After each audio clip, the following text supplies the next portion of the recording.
ওইখানে আমি 14 বছর শিক্ষকতা করে সরকারি মাদ্রাসার থেকে রিটায়ার হয়েছি। তো উনি আমাকে বলছেন, হুজুর 26 বছর আগে এই গ্রামে আপনি এসেছিলেন, তার মানে ওই বাবু নিয়ে এসেছিল আমাকে। 26 বছর পর আবার আপনাদের গ্রামে আল্লাহ পাক দানা পানি রেখেছিলেন। তো বাবারা, ফুরফুরার কাছাকাছি গ্রাম, ফুরফুরা সিলসিলার মানুষ বেশি আছেন, তাদের কাছে ফুরফুরা দাদা হুজুরের ফতোয়াটা একটু শুনিয়ে যাচ্ছি। মাওলানা রুহুল আমিন সাহেবের লেখা দাদা হুজুর আবু বকর সিদ্দিকী রহমাতুল্লাহ আলাইহির জীবনী যেটা লিখে গেছেন রুহুল আমিন সাহেব, তাতে আছে, আমি পড়েছি এবং আমার বিভিন্ন বইয়ে নকলও করে দিয়েছি এবং রেফারেন্সও আমি জালসাতেও দিই। একবার আলে হাদিস আলেমরা, উনি তখন ধর্মতলায় সেই টিকিয়াটুলি মসজিদে যেখানে থাকতেন সেইখানে ছিলেন, সেখানে আলে হাদিস আলেম, হুজুর আপনি নাকি বলেছেন আলে হাদিস দিকে মেয়ে দেওয়া চলবে না। হ্যাঁ বাবা, আমি বলেছি। কেন বলেছেন? বলে তোমাদের অমুক অমুক অমুক অমুক কেতাবে লেখা আছে, বের করে দেখো যে যারা ইমাম মানে মজহাব মান্য করে চলে তারা মুশরিক। তো আমাদেরকে তোমরা মুশরিক বলে ফতোয়া দিয়ে রেখেছো তোমাদের বইগুলিতে। তাহলে আমরা তো আলহামদুলিল্লাহ হাক্কানি জামাত, আহলে সুন্নতুল জামাত, আমাদিকে কাফের এবং মুশরিক বলার কারণে তোমরা কাফের মুশরিক হলে কিনা নিজেরাই বিচার করো। তাহলে তোমাদেরকে বেটি দেওয়া কেন আমি নাজায়েজ বলেছি তার কারণটা তোমরা বুঝে নাও। তোমাদের বই থেকে ওই সব কথাগুলো মুছে দিবে যাও, তাহলে আমাদের ফতোয়াটাও আমরা উইথড্র করে নেব। বাবা, ফুরফুরা কাছাকাছি এলাকায় ভগবতীপুরের মানুষ, ফুরফুরা দাদা হুজুরের এই ফতোয়াটা একটু মনে রাখার চেষ্টা করুন। এবং এটা রুহুল আমিন সাহেব তার লেখা বড় দাদা হুজুর সাহেবের জীবনী যেটা লিখে গেছেন তার মধ্যে এই ঘটনাটার উল্লেখ দিয়েছেন। যে সমস্ত ভাইয়েরা দেওবন্দি উলামাদের সম্বন্ধে ভুল বুঝে আছেন তাদের কাছে বলছি, বড় হুজুর সাহেব আমাকে বারবার বলেছেন, মেজ হুজুর সাহেবও আমাকে বারবার বলেছেন, বাবা বাংলার লোক থানভী সাহেবের কাছে মুরিদ হতে গেলে বলতেন, বাবা বাংলায় আমাদের ভাই আবু বকর সিদ্দিক সাহেব তো আছেন। ঠিক তেমনই পুরী উত্তরপ্রদেশের লোক যখন আবু বকর সিদ্দিকী সাহেবের কাছে কেউ মুরিদ হতে এলে বলতেন, কেন বাবা ওখানে থানভী সাহেব তো আছেন। তাই ওনারা আমাকে বারবার বলেছেন, আমার বইয়ে লিখে আমি প্রচার করে দিয়েছি যে অতএব বড়রা একে অপরের মিল মহব্বত সঙ্গে ছিলেন। এই যত বিবাদ নিচু তলায় এসে তৈরি হচ্ছে, ভুল বোঝাবুঝিটা নিচু তলায় হচ্ছে, উপর তলায় ভালো মিল মহব্বত ছিল। এবং হালফিল ছোট হুজুর সাহেবের ছেলে ইব্রাহিম সিদ্দিকী একটা বই বের করেছেন, সে বইটা আমি কিনেছি, পড়েছি, জোগাড় করে আমার লকারে রেখেছি ডকুমেন্ট হিসাবে, বুঝলেন। সেই বইয়ের মধ্যে আছে বাবারা, সেই বইয়ের মধ্যে আছে যে প্রথম পৃষ্ঠাতেই আছে, বলে নবীজির মাজার শরীফের সামনে দাঁড়িয়ে হাজী সাহেবরা জানেন দোয়া পড়তে হয়, সালাম জানাতে হয়, আসসালাতু ওয়াসসালামু আলাইকা ইয়া রাসূলুল্লাহ, আসসালাতু ওয়াসসালামু আলাইকা ইয়া নবিয়াল্লাহ, আসসালাতু ওয়াসসালামু আলাইকা ইয়া হাবিবাল্লাহ, এভাবে দোয়া পড়তে হয়। তো ওই বইয়ে ওই জায়গায় ইব্রাহিম সিদ্দিকী সাহেব নকল করছেন একটা অন্য কিতাব থেকে রেফারেন্স দিয়ে, যে অনেকক্ষণ ধরে দাঁড়িয়ে বহুত মহব্বতের সঙ্গে নবীজিকে সালাম জানাচ্ছিলেন। তখন নবীজির মাজার শরীফ থেকে বুলন্দ আওয়াজে জবাব ভেসে এলো, ওয়া আলাইকা সালাম, তোমার সালামের জবাবটা আমি বুলন্দ আওয়াজে জোর গলায় দিলাম। সেই আলেমটি কে? জবাব দিয়েছেন দেওবন্দের মাওলানা হোসেন আহমদ মাদানী সাহেব। বলুন সুবহানাল্লাহ।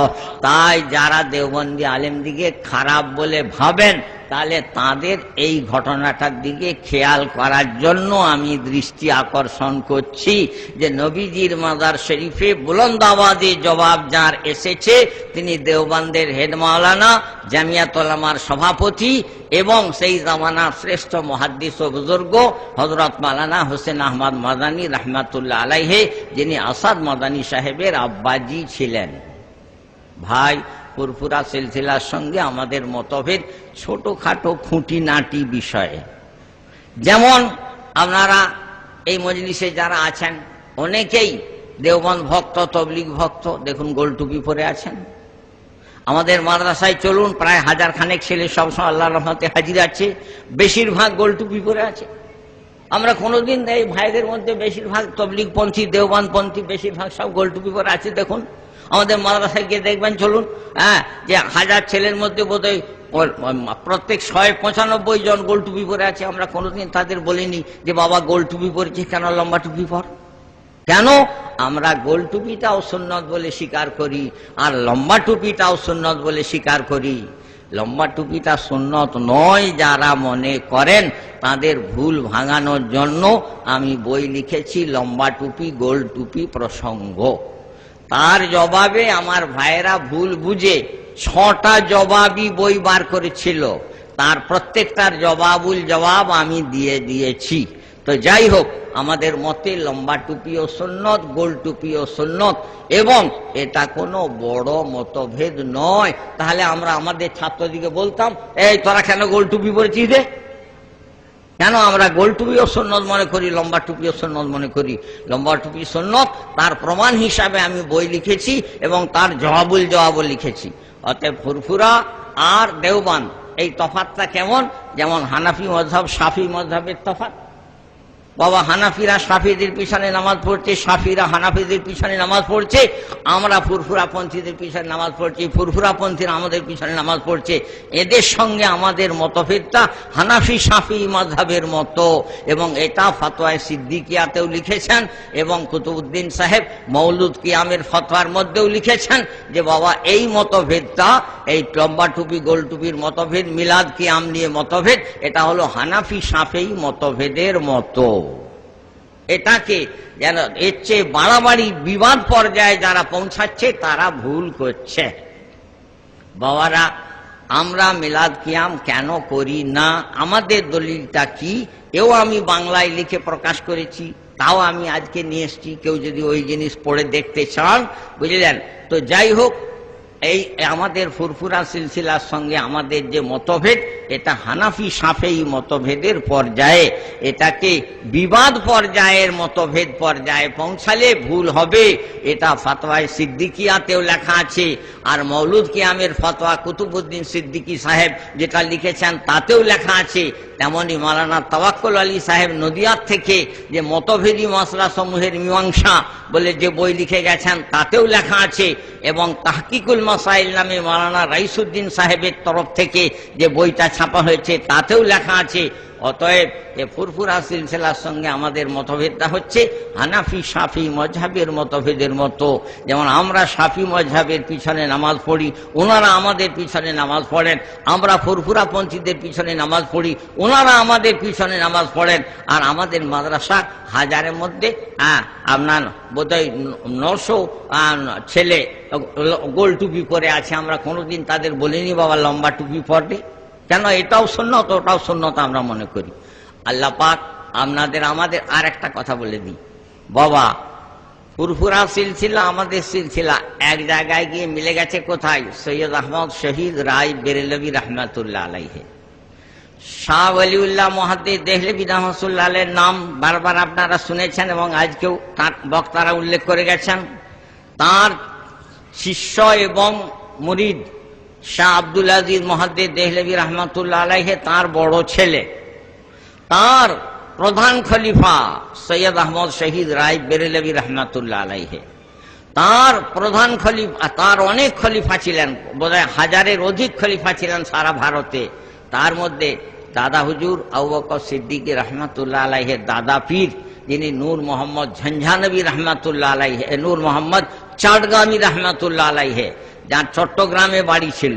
আর দাদা হুজুর আবু বকর সিদ্দিকী সাহেবের ওনার পীর সুফি ফাতে আলী ওয়াইসি রহমাতুল্লাহ আলাইহি, তার পীর নূর মোহাম্মদ সাহেব চাটগামী রহমাতুল্লাহ আলাইহি, তার পীর সৈয়দ আহমদ শহীদ রায় বেরেলভী রহমাতুল্লাহ আলাইহি।